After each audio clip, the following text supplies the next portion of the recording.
네, 오늘 잠깐 네트워크에 혼선이 있어갖고 오늘 강의를 한 30분 늦게 시작하게 됐습니다. 네.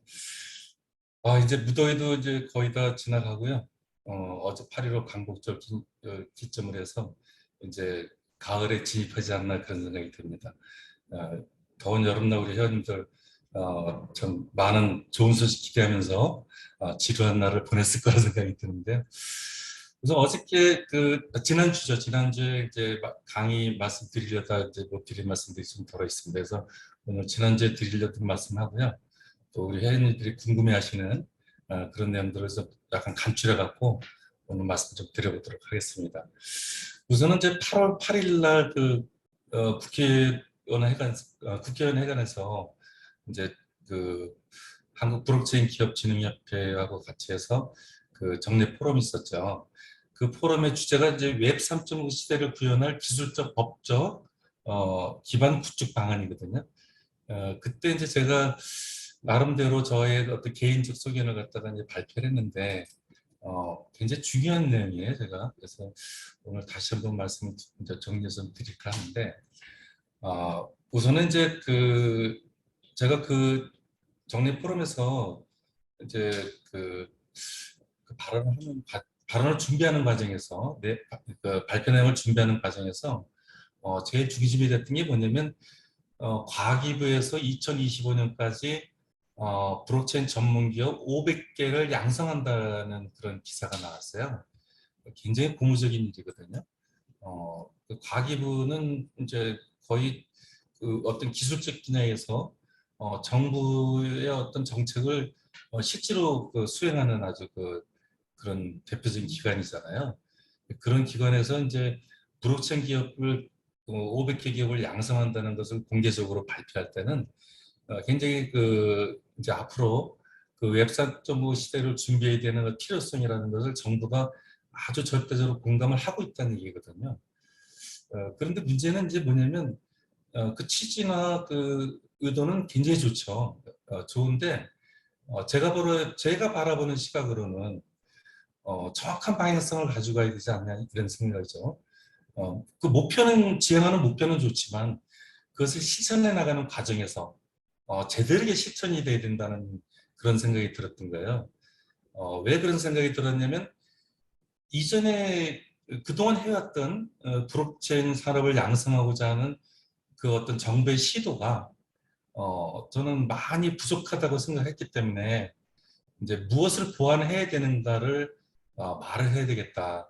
이제 그런 취지로 그날 발표가 진행됐던 건데, 제가 제일 중요한 건 뭐냐면 이제 그것을 수행하는 기관이나 또 감시 감독하는 기관이나 그걸 또 따라가는 입장에서 볼 때 웹 3.5 시대라는 그 시대의 의미를 다 똑같이 공감해야 된다는 거죠.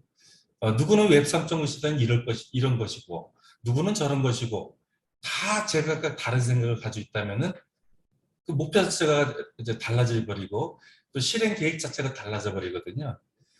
그래서 이제 아주 간단한 얘기지만 웹 3.5 시대라는 건 그냥 간단하게 무엇으로 대변할 수 있느냐 하는 것이 굉장히 중요한 겁니다. 물론 당연히 이제 탈중앙화라는 개념을 가지고 있어요. 물론 탈중앙화 이념에는 뭐 부의 분배 무슨 여러 가지 내용들이 많죠. 부수적으로 따라가는 내용들이 많지만 그것을 한 단어로 요약할 때 탈중앙화라는 개념인데, 문제는 탈중앙화라는 자체를 완벽하게 이해하는 사람들이 많지 않다는 거예요. 탈중앙화 플랫폼? 탈중앙화 플랫폼 대체 어떻게 만들어지는 거야? 이런 것들이죠. 예를 들어서 우리 아미스제 회원님들은 5년여간 아미스제와 같이 하면서 실제로 탈중앙화 플랫폼을 실제로 접해보고 있죠. 보고 이용하고 활용하니까 그냥 바로 알 수 있잖아요. 근데 그걸 접해보지 않은 수많은 사람들은 탈중앙화 플랫폼이 대체 뭐야? 뭐 이런 이제 의식부터 시작되는 겁니다. 자, 일단 그렇다 치고요. 자, 탈중앙화 플랫폼은 그럼 대체 뭘로 또 어떤 기술적 기반이 들어가야 되냐 할 때 당연히 블록체인인 거거든요. 그러니까 웹 3.0 시대는 탈중앙화 블록체인을 빼면은 웹 3.5 시대는 존재하지 않는 거예요.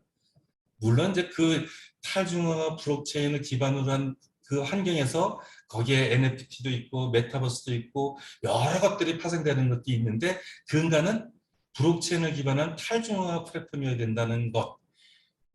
근데 문제는 그렇게 명확한 포커스를 가지고 드라이브가 안 되고 있다는 겁니다. 그래서 이제 그 취지를 간단하게 설명을 드렸죠. 제가 이해하기 쉽게 자동차를 가지고 예를 들었지 않습니까? 예, 엔진이 있고 차축이 있고 바퀴가 있고. 그래서 엔진은 블록체인 핵심 기술이라 치면 차축은 생태계, 생태계겠죠? 그리고 바퀴는 가상자산이다. 근데 문제는 생태계를 갖다 생각하는 사람은 없어요. 어떤 생태계 어떻게 만들어야 되지? 여기서부터 이제 막혀버리는 거고. 또 생태계 없이 가상자산만 얘기하다 보니까 가상자산은 쓸모가 없는 것 이렇게 돼버리는 거죠. 결국은 블록체인하고 생태계하고 가상자산이 삼위일체가 돼서 같이 공존할 때만 서로의 가치가 인정이 되는 거예요. 그게. 근데 그동안은 그래야지 않았다는 거. 그게 핵심적인 내용이죠.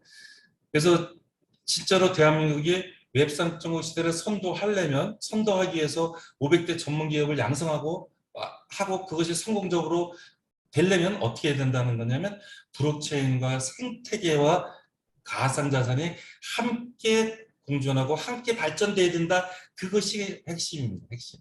네. 아메스지는 이미 오래전부터 5년 전부터 그 틀을 이미 잡아서 많은 생태계 구축해놨죠. 네.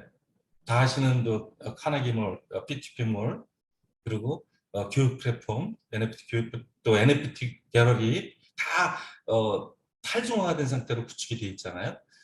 그리고 메타버스에서도 그냥 단순히 메타버스가 아니라 블록체인 근간이 돼갖고 메타버스 안에서도 P2P몰에 거래를 할 수 있고 NFT 콘텐츠 거래를 할 수 있고 가상자산으로 그렇게 완벽하게 갖춰놨잖아요.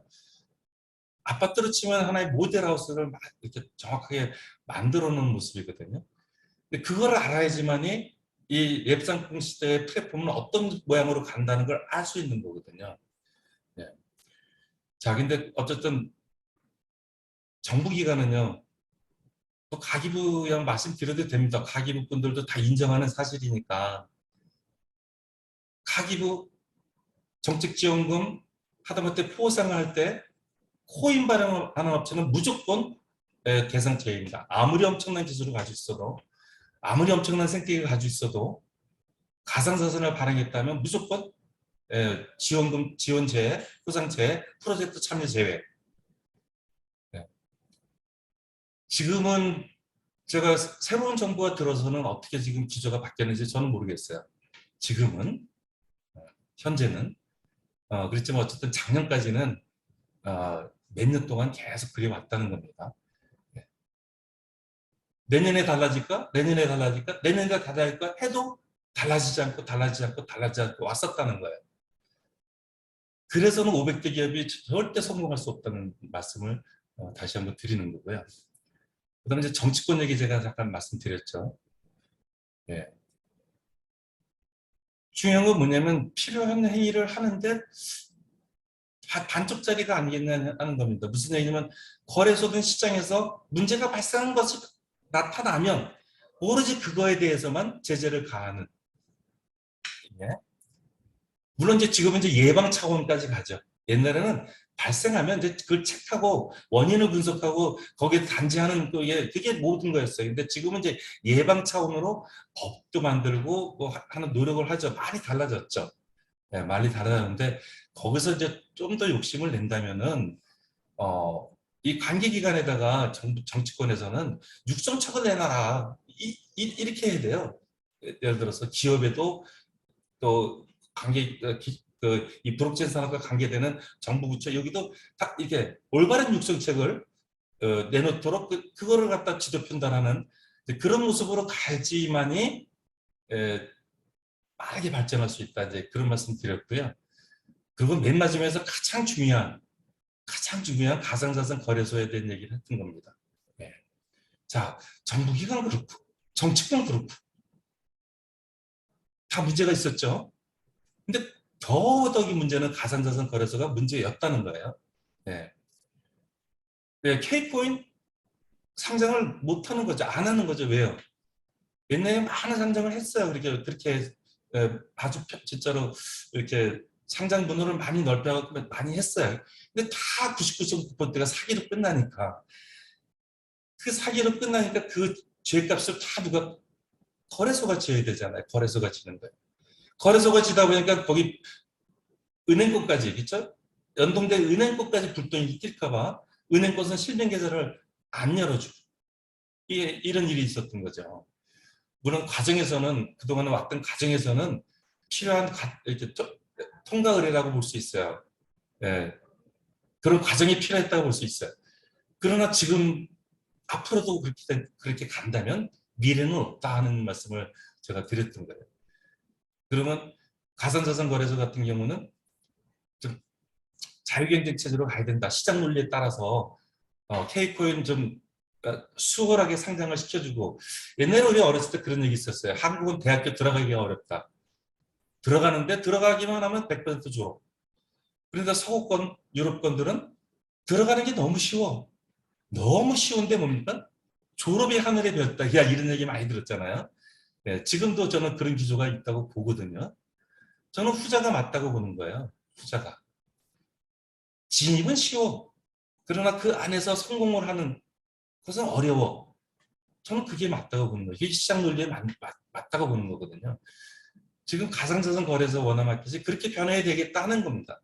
우리나라가 진짜로 전 세계의 이 웹3코 시대를 우리가 선도하고 우리가 최상위 그 선도의 힘으로 뭐 G2, G3까지, G3, G2까지 가는 목표가 있다면은 가상자산 거래소부터가 바뀌어야 된다. 그래서 K코인이 참 편하게 상장이 될 수 있어야 되고, 단 한 가지입니다. 제가 100% 상장을 시켜줘야 된다 했지만 단 한 가지예요. 뭐의 100%냐면 생태계를 가지고 있는 코인. 생태계가 없는 코인은 안 되죠. 안 되는 겁니다. 그거는 무조건 안 되는 겁니다. 생태계를 평가했을 때, 야, 이거는 글로벌 시장에 내놓을 수 있는 그런 생태계 갖추고 있구나. 예를 들어 이 생태계가 차축이 있으면 엔진을 위에 얹고 바퀴가 굴러가는 걸 지탱할 수 있어야 되잖아요. 그 지탱을 이 가상자산을 감당할 수 있는 그런 생태계 그런 가 갖췄다면 무조건 그건 상장시켜줘야 된다. 성표를 그것이 나중에 상장이 돼서 진짜로 크게 성공할지 작게 성공할지 그건 모르겠지만 그 판단은 미리 할 수 없지만 미래의 일이니까 어떤 가능성이 있다면 문호를 열어줘야 된다. 그 말씀을 드리는 거고 그런 시장, 그런 환경이 만들어지면 어떤 일이 생길 수 있냐면요.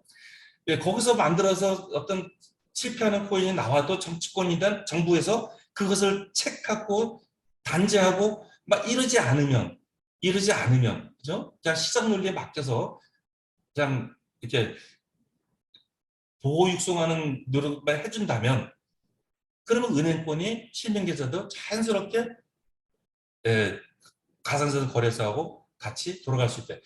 지금 아쉬운 게 우리나라 거래소가 25개에서 30개인데 그중에 원화마켓 5개밖에 없거든요. 만일에 우리나라 은행권들이 우리나라 지금 그 ISMS 그 인증을 득하고선 지금 가상자산 사업자로 인정받은 사업자들이 다 원화마켓이 다 열렸다면 이 경쟁력은요 세계적인 경쟁력을 갖추는 거예요. 예, 엄청난 경쟁력이 생기는 거죠. 예. 어떤 분은 뭐 일본에서는 뭐 거래소 한두 개만 만들어 놓고 더 이상 안 알려주니까 뭐 이런 말씀하세요. 그 나라 얘기고요. 그 나라 얘기고요. 그렇게 해서 성공할지 실패할지 앞으로 가봐야 아는 거거든요. 왜 잘못될 수도 있는 그런 것을 모델로 삼는지 모르겠어요. 어떤 분이 그래요. 일본이 거래소 한두 개만 딱 하고 나머지 안 해주니까 우리나라도 5개를 갖다가 한두 개를 줄인다. 뭐 이런 얘기들 하고 있어요. 예. 저는 아니라고 보는 거냐. 오히려 25개, 30개 거래소들이 그냥 자유롭게 성장할 수 있게 해야 되는 거예요. 그러려면 원화마켓 열어주고요. 왜요? 생태계가 돌아가려면 황금성이 확보가 돼야 돼, 한국은요. 우리 아메스지가 그 좋은 생태계를 다 만들어 놓고도 이 원화마켓 상장이 하면서 황금성이 확보가 안 되니까 활성화가 안 되잖아요. 이 제품도 그렇습니다. 국내에서 좋은 제품을 인정받아야지 전 세계로 수출할 수 있는 거거든요. 국내에서 실패한 제품을 누가 전 세계로 수출할 수 있겠어요? 간혹 그런 데들 있죠. 국내에서 잘 안 되니까, 여러 기술 때문에 안 되니까 아예 해외 가서 거기서 성공해서 들어오는 것들이 있죠. 예, 그러려면 엄청난 자본력과 엄청난 노력이 또 들어가야 돼요. 해외 갖다 돈을 쏟아 부어야 된다는 얘기입니다. 예. 결국 우리 한국의 생태계가 웹 3.0 생태계가 전 세계에서 우리가 저 페이스북이나 뭐 구글 뭐 이런 것처럼 또 나름 해외 글로벌 그 빅테크들 그들처럼 우리가 세계에 자리 잡으려면 우선 한국에서 생태계가 일단은 자리 잡아야 돼요. 근데 생태계가 잘 자리 잡으려면 탈중앙화 플랫폼은요 카드나 현금 결제 안 되거든요. 할 수가 없거든요. P2B 거래이기 때문에. 그리고 어차피 코인으로 거래해야 되는데 이 코인 거래 때 상장이 안 돼갖고 황금성이 확보가 안 되는데 코인 받아봐야 현금을 못 시키는데 무슨 거래를 할 수 있겠냐 이거예요. 그런 현실이 안타까운 현실을 생각하는 사람이 누가 있냐는 건 없다는 겁니다. 그냥 블록체인 산업 육성 뭐 법제도만 얘기하고 있지 이 진짜로 웹3 3.0 이런 생태계는 코인으로 거래하는 게 기본이고 그렇게 되려면 이 생태계가 살아나고 이 생태계가 잘 자라서 전 세계로 가지를 뻗치려면 이 코인이 거래소 상장이 돼가지고 황금성이 확보돼야 된다. 여기까지 생각한 사람이 너무나 없다는 거야. 안 한다는 거야. 거래소가 미처 생각 못할 수 있어도 정치권에서 그런 압력을 해줘야 돼. 거래소를 그런 거 가지고 질타해야 되는 겁니다. 뭐 저는 트래블롤 있어서는 안 된다고 생각합니다. 그건 장벽이거든요. 물론 자금 세탁을 방지하기 위한 노력은 해야 되는데 그 트래블로 인해서 구독 뭐 그쵸? 모기 잡으려다가 뭐 초과상가 다투운다 뭐 그런 거 있나요? 그런 얘기 있나요? 저는 오늘 말씀드리고 싶은 것은 이제 거래소들이 진짜 K코인에 대해서 집중적인 상장을 좀 해야 된다 이 말씀을 드리는 거고요. 원화 마켓이 다른 지금 코인 마켓에도 원화 마켓이 자유롭게 연동이 돼야 된다 해야 되는 거고요. 예. 그러니까 그런 쪽으로 좀 그게 바로 육성이다 저는 이제 육성책이다 보는 겁니다. 육성책. 그게 육성책이다. 예. 예. 예를 들어서 블록체인 우수 기술을 이렇게 선발하는 게 있거든요. 선발이라니까 그 과기부 주체로 1년에 한 번씩, 뭐 1년에 두 번씩 블록체인 우수 원천 기술을 갖다 해갖고 시상하는 그런 제도가 그런 행사가 있어요. 저는 거기다 그게 아니라 블록체인 우수기 생태계 우수한 거, 또 생태계도 우수하지만 또 가상자산도 우수한 거 같이 가야 된다는 얘기를 드리고 싶어요. 같이. 블록체인만 아니고 블록체인만 가지고는 아무리 좋은 기술 가지고도 기업을 끌어갈 수가 없다는 거야 지금 현실에서는. 500개 기업이 500개 원천 기술을 만들었으면 그 500개 원천 기술을 갖다 쓸 데가 없다는 겁니다. 없어요. 그 원천 기술 갖다가. 왜요? 그 블록체인 기술을 가지고 쓰는 것은 생태계에 쓰는 거거든요. 생태계 만들 때 쓰는 거예요. 이게. 블록체인 원석이 그 자체를 쓰는 게 아니라는 거예요. 생태계 만들 때 써야 된다는 거예요. 생태계 만들 때 그 기술을 쓰는 거예요. 그렇게 정확히 좀 알아야 되는데 그렇지가 않다는 겁니다. 오늘 좀 말이 길어지네요, 제가. 네, 그래서 고무적인 것은 뭐냐면 고무적인 것은 제가 들은 바에 의하면 나름대로 그 지금 정치권에서 각 거래소들한테 이제 K코인에 대한 관심을 갖고 K코인을 집중 육성하도록 정책을 세워라라고 그렇게 나름대로는 그게 나름대로는 묵시적으로 왜냐하면 이제 작년 한 해 동안에 어떤 행위가 많았나요? 거래소 대표들하고 이 정치권의 그 분들하고 많은 교류가 있었어요. 많은 교류가 다 아실 겁니다. 정책 포럼 같은 거 많이 했잖아요. 거래소들하고. 그런 많은 교류를 하는 과정 중에 많은 소통이 이루어진 것 같아요. 많은 소통이 이루어져 갖고 이제 거래소들이 빠르게 이제 K코인을 이제 육성하는 쪽으로, 그래서 상장을 적극적으로 하는 쪽으로 지금 가닥이 잡힌 걸로 제가 알고 있어요. 그걸 제가 알고 있는데 제가 왜 이렇게 또 얘기를 하냐? 좀 스피디지가 좀 났으면 좋겠다는 생각을 하는 거예요. 네, 네. 이제 그런 기조는 이제 형성이 돼가고 있는 것 같으니까 좀 더 스피드를 좀 내야 되겠다는 얘기를 좀 드리고 싶은 겁니다. 그래서 이제 우리 회원님들이 좀 그런 방향성에 있어서는 이제 고무적이고 긍정적이다 이런 말씀을 드리는 거예요.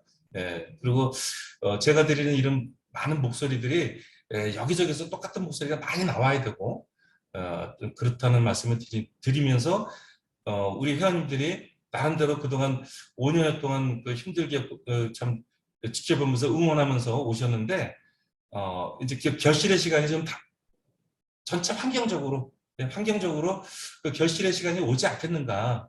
뭐 저는 이제 요즘에 많은 그 고무적인 생각을 하고 있습니다. 자, 이제 그건 그렇게 하고요. 최근에 그 우리 회원들이 관심을 갖는 이제 그 퀴즈토 코인이 있습니다. 큐티콘. 큐티콘이 지금 원래가 이제 1.3원 정도고 1.2원까지도 내려갔었죠. 내려갔다가 지금 거의 20원대까지 이제 올라왔어요. 제가 그 오늘 말씀드리는 이유는 뭐냐면 큐티콘이 어떤 존재였냐면 어, 우리나라 많은 코인들이 그랬지만 참 야심차게 시작을 한 코인이에요. 우리 회원님 아직 퀴즈톡 그 알죠? 퀴즈톡 그 플랫폼 아시죠? 어, 퀴즈톡 플랫폼 아주 진짜 잘 만들었어요.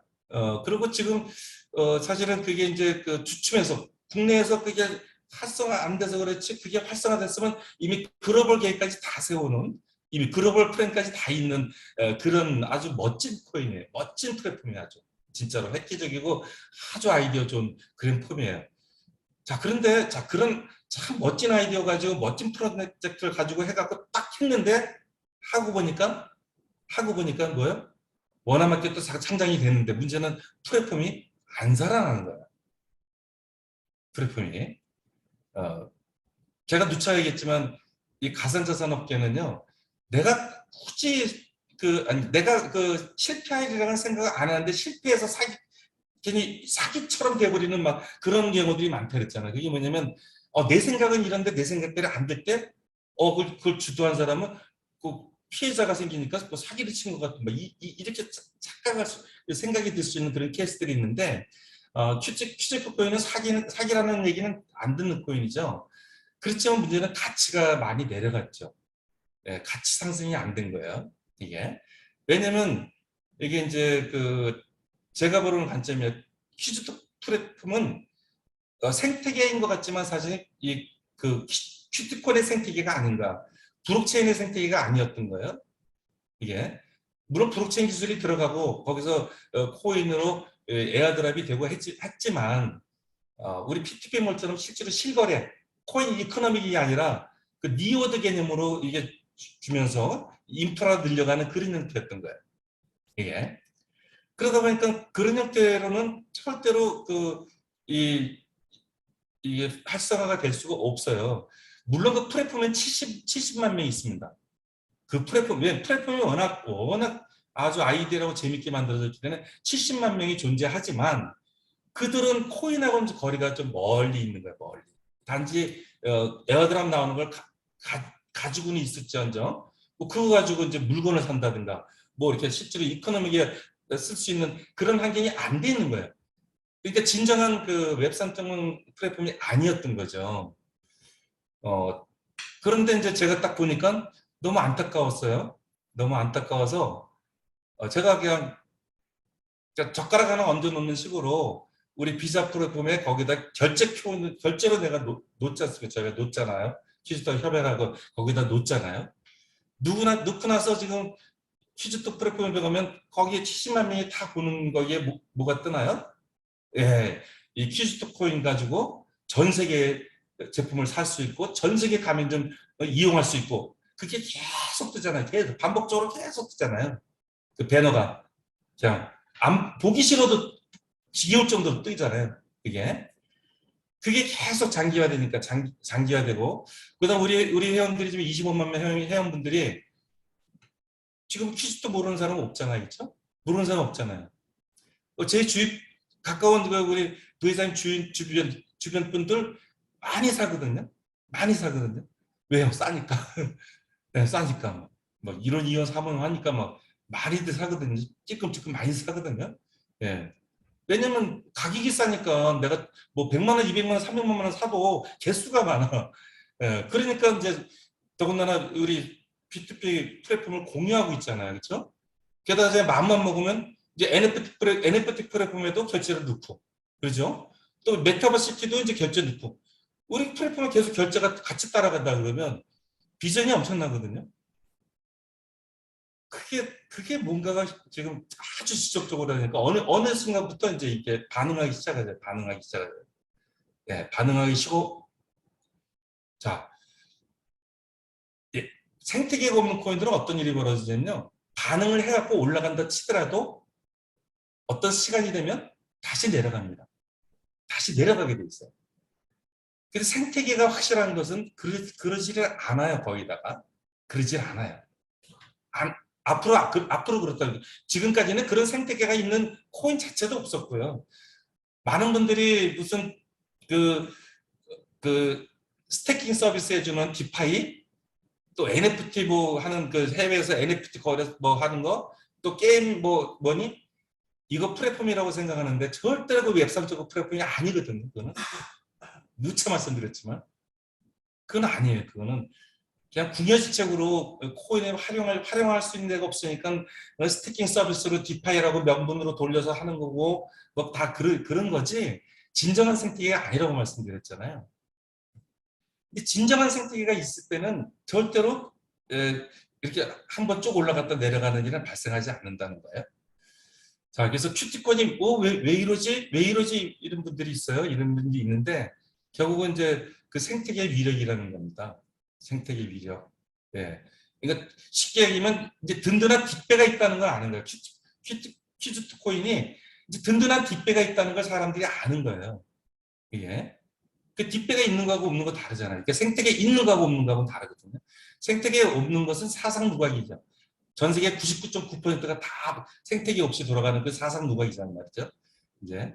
근데 퀴즈톡은 현재는 지금 적어도 아니라는 거죠. 자, 그러면 이제 퀴즈톡 얘기 그만하고요. 우리 아메스지로 다시 넘어와 보겠습니다. 또 퀴즈톡이 그렇게 되니까 이제 뭐라 그러냐? 퀴즈톡은 저렇게 가는데 이 아메스지는 지금 뭐 어떻게 되는 거야? 뭐 하는 거야? 뭐 또 이렇게 또 나와요. 이게. 그냥 퀴즈톡이 지금 현재 벌어지는 상황이 그 아메스지의 그 미래의 모습이다 생각하시면 돼요. 머지않은 미래의 모습일 거다 생각하시면 됩니다. 단지 저희가 원화마켓 상장이 안 돼 있어서 그런데 이제 원화마켓 상장이 된다면 전제로 치면 이제 곧 퀴즈톡과 같은 그런 모습이 이렇게 바로 전개가 될 것이다. 뭐 이렇게 이해하시면 될 것 같고요. 퀴즈톡 같은 경우는 저희하고 거의 이제 뭐 이런 얘기하면 뭐 또 오해할지 모르겠지만 뭐 회사가 회사는 다르지만 같이 협약의 관계지만 단순한 협약 관계보다도 가족 회사 같은 그런 끈끈함을 가져가는 회사예요. 그래서 퀴즈톡 코인이 그냥 아메스지 코인이라는 생각도 가질 수도 있고 또 퀴즈톡 쪽에서도 뭐 아메스지 코인이 비자 코인이 뭐 퀴즈톡 그러니까 한울탈이라는 그런 개념으로 같이 가기 때문에 같이 그렇게 가기로 했고 가는 중이기 때문에 뭐 제가 어떻게든 뭐 비자와 더불어 퀴즈톡 코인은 계속 같이 드라이브를 해 나갈 거예요. 그렇게 이제 이해하시면 됩니다. 그렇다고 회사가 합병을 했냐 이건 아니고요. 이건 아니고 그냥 같은 배를 타고 같이 간다 생각하시면 될 것 같아요. 자, 그러면 이제 좀 구체적으로 가면 그럼 아메스지 지금 이 전후 얘기를 볼 때 저한테 또 질문하죠. 그럼 이제 그러시면 회장님은 아메스 비자 코인은 언제쯤 상장이 될 것 같습니까? 이렇게 물어보죠. 또 이제 저 모른다고 말씀드리죠. 당연히 모르죠, 제가. 그 원화마켓의 그 대표들 대표들도 전 모른다고 알고 있어요. 제가 그동안 파악된 바로는 그 거래소의 대표들조차도 어떤 코인이 언제 상장되는지 대표들조차도 모르는 게 지금 다 그렇게 시스템이 돌아가고 있습니다. 제가 파악한 바로는. 예. 그래서 거래소 대표도 모르는데 제가 어떻게 합니까? 그렇죠? 모르는 게 정답이고요. 예. 단지 우리나라 지금 상황이 환경에 따라 움직이잖아요. 특급법 이후부터 향 벌어지는 환경에 따라서 그 환경에 따라 움직이는 거거든요. 예, 단지 제가 말씀드린 것은 이제 환경이 참 좋아지고 있다. 예, 정부에서 500대 기업으로 발표도 했는데 물론 제가 아까 말씀드린 그런 거 제가 좀 질타적인 얘기했겠지만 그분들도 다 알고는 있을 거라는 게 알고는 있을 거다. 제가 얘기하는 뜻을 알고 있어요. 이미 사실은 알고 있습니다. 단지 그 전체적인 환경이 그러니까 거기서도 어떻게 못하는가. 하도 가상자산 이미지가 안 좋으니까. 그러니까 가상자산이 안 좋은데 가상자산 있는 회사를 갖다가 무슨 상을 줘? 뭐 하면 그냥 정부가 질타를 받을 수 있으니까. 몰라서가 아니라. 예. 환경이. 근데 그 시장 환경이 그러지 않으면 정부에서 안 할 일이 없죠. 육성하는 거 안 할 일이 없는 거야. 근데 시장 자체가 그러니까 못할 뿐인 거죠. 그렇죠? 예. 그래서 저는 이제 지금 전체적인 시장이 이제 그 웹3.5 시대의 어떤 그 모습이 다 이제 가시화되면서 블록체인하고 가상자산은 불가분의 관계라는 거, 가치 육성 이걸 다 이제 공감을 하고 있는 전체적인 분위기이기 때문에 거래소 빠르게 달라질 것이고 거래소가 달라지면 우리 MSG 비자코인도 상장이 돼서 황금성이 확보가 되면 우리가 그동안 5년 동안 그 심혈을 위해서 만들어진 그 생태계가 활발하게 돌아가면서 바로 전 세계로 바로 전 세계 이거 웹3.9 플랫폼은요 어떤 한 나라에서 쓰는 게 아니에요. 왜? 근간 자체가 이 하나의 결제 수단 코인을 가지고 하잖아요. 무슨 환전 이렇게 필요 없잖아요. 그렇죠? 네. 그래서 그냥 순식간에 전 세계로 쫙 나갈 수 있는 거거든요. 그럼 만일에 MSG 플랫폼에 이렇게 전 세계 아마존을 능가하는 웹3.9 그 시대를 대표하는 그런 플랫폼이 딱 자리 잡으면요. 그게 국가의 위상이고 국가의 부를 창출해내는 거거든요. 근데 그럴 수 있는 게 하나둘이 아니라는 거죠. 너무너무 많아. 너무너무 많아. 예. 근데 워낙 상장이 안 돼서 활성화 안 되니까 회사 자금을 투여할 수 없어요. 그죠? 제가 지금 자금이 확보되면 저는 개발진은 한 1000명 이상 확보를 해야 돼요. 1000명 이상. 왜? 할 게 너무 많아서. 할 게 너무 많아서 그걸 하나 하고 또 하고 할 수가 없어요. 그냥 동시에 해버려야 되기 때문에 그냥 1000명 이상이 필요합니다. 최소한. 그럼 만일에 MSG 비자코인이 상장이 되면 고용 창출 그냥 최소 1000명 되는 거예요.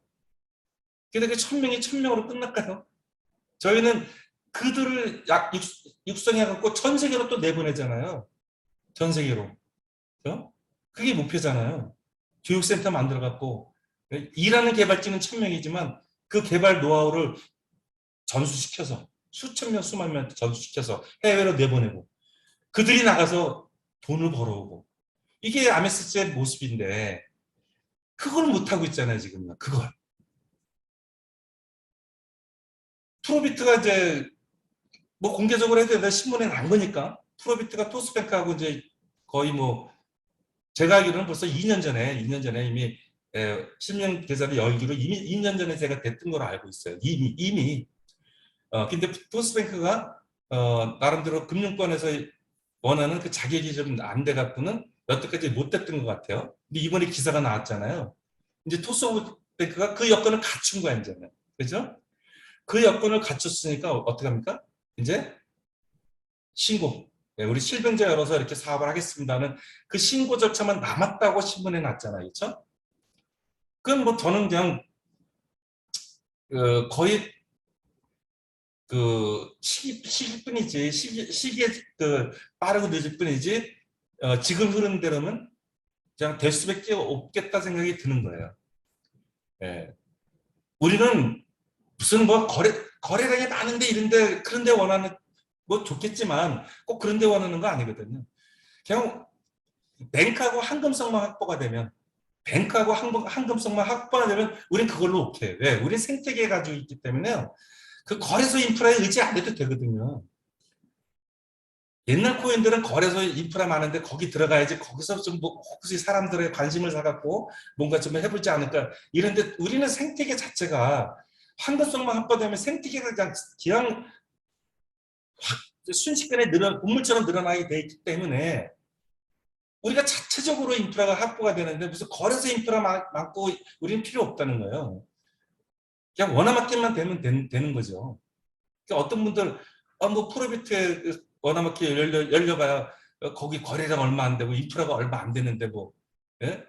그래도 인프라가 많은 뭐 그런 거래소 가야지 그 득을 보여. 그런 염려 안 하셔도 됩니다. 전혀 그런 염려 하실 필요 없어요. 많이도 필요 없고 그냥 우선 하나만이라도 되면 돼요. 우선은 하나만이라도 되면 일단 우리 생태계 돌아가니까 그렇죠? 예. 그래서 그런 걱정도 하지 마시고요. 그래서 뭐 기존의 원화 마켓이 되든 우리가 지금 이제 그 이미 상장이 돼 있는 그 마켓이 지금 원화 마켓을 트든 뭐 어디라도 관계 없어요. 네, 어디라도 그 시기가 이제 그래도 거의 왔지 않느냐 이제 왔지 않느냐. 왜냐면 시장은 나쁜 쪽으로 안 가고 좋은 쪽으로 가고 있기 때문에 나쁜 일들은 많이 발생해. 근데 나쁜 일들이 다 뭐냐면 하나의 다지기가 되는 그런 기회가 되는 거예요. 저는 그동안 2년 동안 저희가 상장이 안 되면서 고생하면서 했던 이유가 그 많은 환경적 사건들이라고 보는데 그 사건들은 어차피 한 번은 다 터져야 될 사건들이었다는 거예요. 예. 그런 과정을 통해서 많은 것들이 이제 지금 시각과 이게 정부 정책이 다 달라지잖아요, 지금. 그 힘이잖아요. 법제도 만들고 다 그 힘이거든요. 그런 과정이 없으면 이게 안 만들어져요. 그래서 지금까지 온 고생들은 다 그 앞으로 더 크게 발전하기 위한 하나의 과정이었다 이렇게 보는 거예요. 저희 MSG 회사도 마찬가지입니다. 예, 과정일 뿐이었다. 예, 단지 그것을 못 견디는 업체들이 너무 안타깝고 그 못 견디고 지금 문 닫은 업체들이 엄청나게 많거든요. 안타까워요. 예, 근데 저희는 견뎌왔고 견뎌서 성공한다면 그 못 견뎌서 닫은 데도 제가 다 같이 할 거예요. 그들하고 같이. 왜? 다 기술력들을 나름대로 가지고 있는 사람들이고 하니까 제가 다 끌어모아서 같이 할 겁니다. 예. 어쨌든 그런 시간이 이제 곧 올 거라고 저 기대하고요. 무더운 여름 이제 지나가고 이제 선선한 이제 가을로 접어듭니다. 가을로 접어드는데 우리 이제 약간 2023년도가 행운의 해가 되기를 기대해 보겠습니다. 그때는 뭐 2023년 가기 전에 좋은 일 좀 있었으면 좋겠어요. 저희가 올해 컨퍼런스 날짜를 미리 예약을 잡아놨어요. 12월 19일 날로 잡아놨습니다. 매년 하는 행사죠. 저희가 4년째 했잖아요. 작년 12월 29일 날 행사할 때 상장이 이미 다 됐다는 전제로 행사 계획을 하고 다 했었어요. 근데 상장이 안 됐었죠. 그로부터 1년 동안 지금도 원화마켓 상장이 안 되고 있죠. 어쨌든 12월 19일 날 이제 컨퍼런스 일정을 잡아놨는데 올해만큼은 12월 19일 이전에 좀 더 욕심을 내면 추석이 10월 9월 말이죠.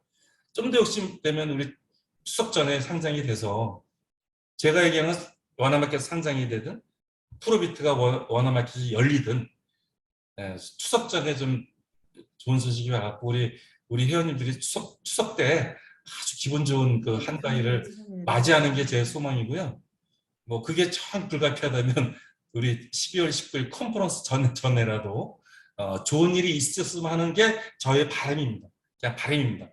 우리 회원님들하고 저하고 똑같습니다. 저의 바람. 네, 오늘 좀 이렇게 네트워크 트러블 때문에 좀 이렇게 강의가 좀 늦게 시작됐는데 뭐 시간 때문에 못 보신 분들은 이제 영상으로 보시면 되니까 영상으로 보시는 걸 하시고요. 네, 오늘 여기서 강의 마치도록 하겠습니다. 네, 감사합니다. 수고하셨습니다.